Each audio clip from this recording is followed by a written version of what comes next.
जहाँ जहाँ यूसुफ गया वहाँ वहाँ उन्होंने परमेश्वर के नाम को महिमा दी, वहाँ वहाँ उन्होंने परमेश्वर के नाम को ऊंचा उठाया। चाहे उनके खुद के भाइयों ने ही उनको क्रोध में आकर या जलसी में उनको दूसरे देश में बेच ही क्यों ना दिया हो, पर वहाँ पर भी उन्होंने परमेश्वर के नाम को महिमा दी। जिस धनवान व्यक्ति ने उनको खरीदा, उन्होंने जब देखा कि जब से ये मेरे घर पे आया है मुझे हर एक काम पे आशीष मिल रही है, मेरा हर एक काम सफल हो रहा है क्योंकि इसका परमेश्वर इसके साथ है।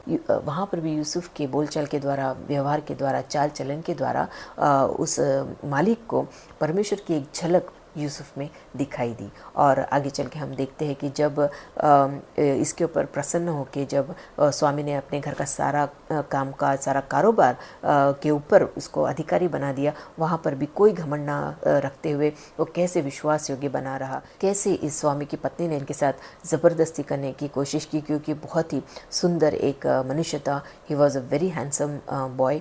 फिर भी वहाँ पर भी अपने आप को अशुद्ध ना करते हुए अपने स्वामी के प्रति विश्वास योग्य बने रहते हुए और कैसे अपने परमेश्वर के नाम को अशुद्ध ना करते हुए कैसे वो चरित्रवान बना रहा, ये सब हम यूसुफ के जीवन के द्वारा सीखते हैं। जब उनको गलत इल्ज़ाम में उनके स्वामी की पत्नी ने जेल में डाल दिया, वहाँ पर भी हम पढ़ते हैं कि परमेश्वर वहाँ पर भी उसके संग संग रहा। कि परमेश्वर ने सब देखा कि कैसे कितनी विपत्ति इसके ऊपर डाली गई, इसके पिता से इसको अलग किया गया, जिस पिता के साथ वो अच्छे से रहता था, लाड़ प्यार से उसको रखा था, उसको अभी उसके भाइयों ने दूसरे देश में बेच दिया जहाँ पर एक नौकर के रूप में उसको रखा गया। वहाँ पर भी उसने मेरे नाम को अशुद्ध नहीं होने दिया, वहाँ पर भी वो विश्वास योग्य बना रहा।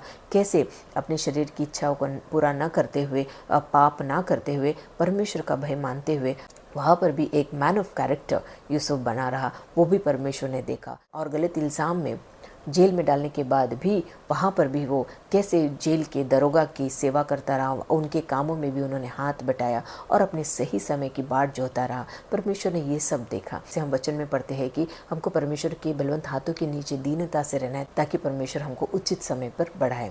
इसलिए परमेश्वर ने देखा कि जब यूसुफ का सही समय आ गया है, तब एक दास की पोजीशन से लेकर उन्होंने कैसे उस देश के सर्वोच्च पद पर, एक प्रधानमंत्री के पद पर यूसुफ को पहुंचा दिया। ये सब इसलिए हुआ क्योंकि यूसुफ ने खुद को नम्र रखा, दीन बना के रखा, क्योंकि वचन लिखा है कि परमेश्वर अभिमानियों का विरोध करता है पर दीनों पर अनुग्रह करता है। अगर हम खुद को दीन रखें, परमेश्वर के बलवंत हाथों के नीचे हम दीन बने रहें, तब परमेश्वर हमको उचित समय पे बढ़ाते हैं।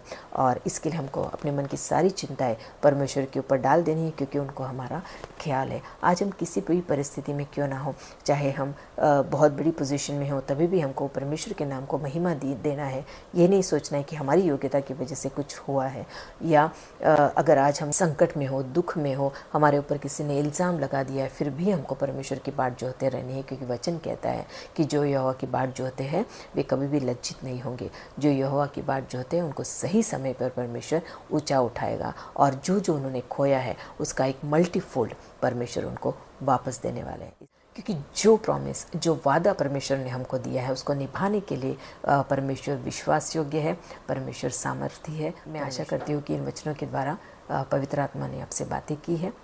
Praise the Lord.